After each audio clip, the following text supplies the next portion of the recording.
T-minus 10, 9, 8, 7, 6, 5. All three engines up and burning.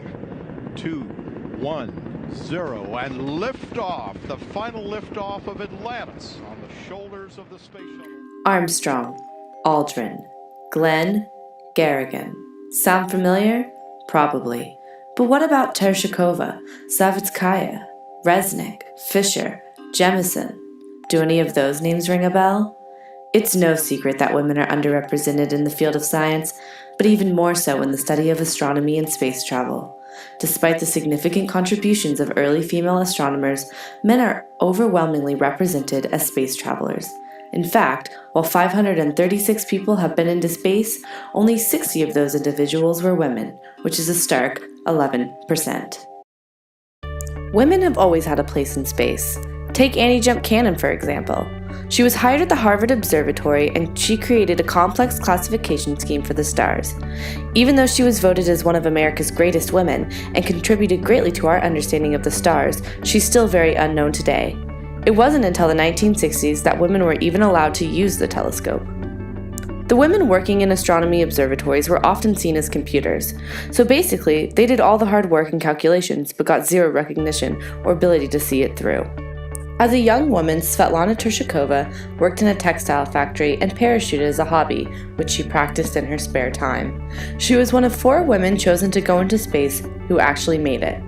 And on June 13, 1963, she became the first woman in space and orbited Earth 48 times in just under 3 days.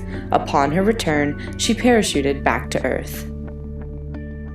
After Tereshkova, it was 19 years before another woman went into space. The next woman was Svetlana Savitskaya, who by her 17th birthday had completed 450 parachute jumps. She was also the first woman to perform a spacewalk in July 1984, beating the Americans to the punch, as they had planned to have their first female astronaut to perform a spacewalk in the later summer or early autumn. So while the Russians may have gotten the first woman in space, the first American woman was Sally Ride. She beat out 1,000 applicants for a position in the NASA astronaut program, and after her career in space, she created her own company to further help young women pursue their interests in science and math. She was also the first LGBTQ astronaut. Some scientists have argued that because less women have been into space, we understand less about the ways in which space radiation, zero gravity, and other assortments of physical challenges affect the female body. As a result, fewer women have been chosen to escape Earth's atmosphere. However, it is because of this discrepancy that there is a lack of research and understanding. How will we ever know how space affects women if we don't send more women into space? In high school, the participation of male students in courses like physics and mathematics overwhelms their female peers. This trend continues as students enroll in undergraduate programs and continue their post-secondary education. By the time students reach graduate school, even fewer women are in programs relating to math and science that could further lead to a career as an astronaut. At the highest levels of career success, the number of men far surpass that of women. Not only do women face enrollment and retention issues in achieving high levels of career success, but they face the additional burden of the pressure to raise a family. Women are expected to take more time off to raise children, whereas their male peers do not face the same stigma. As a result, potential female astronauts are being forced out of their career paths by pressure to become a mother. However, this pressure has not stopped everyone. In 1984, Anna Lee Fisher became the first mother to orbit in space. The space program meets my particular academic needs, gives me something that's intellectually challenging, also physically challenging, but much more important, I think, that man needs something to dream about. We've explored our world fairly thoroughly. I realize that the ocean's remaining, and that's 3/4 of our world, but there's really just 2 frontiers left, the ocean and space, and I'd like to be part of that effort.